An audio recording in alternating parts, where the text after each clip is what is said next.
fate of nearly 1,000 off-track betting workers remains in the hands of the state legislature. When OTB in New York City shuttered for good more than a year ago, workers and retirees were stripped of their health benefits.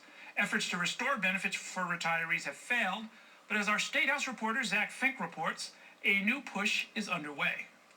When OTB shut down, it was expected that current employees would lose their jobs and future benefits. But recent retirees like Michael Mellon also lost health benefits, even though he had already put in 36 years of work. I was a cashier for 17 years and then worked my way up to manager with the idea that putting in all these years, I was going to have health benefits when I did retire. Realizing that this might simply be a case of roughly 960 workers slipping through the cracks, the legislature passed a bill to have those benefits restored, a bill that was then vetoed by Governor Cuomo.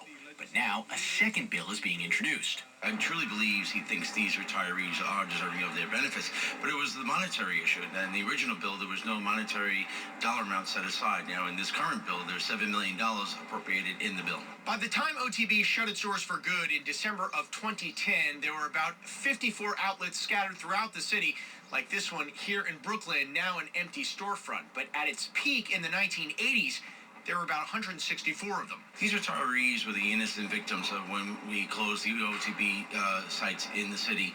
They had nothing to do with those negotiations. These were the retirees who had done their work. They were looking to enjoy life at this point, and the rug was pulled out from under their feet. Language to restore benefits was removed right before this year's budget was approved. Governor Cuomo would not commit to signing new legislation, but said he is aware of the issue.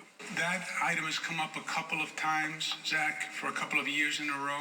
I think it came up under Governor Patterson initially.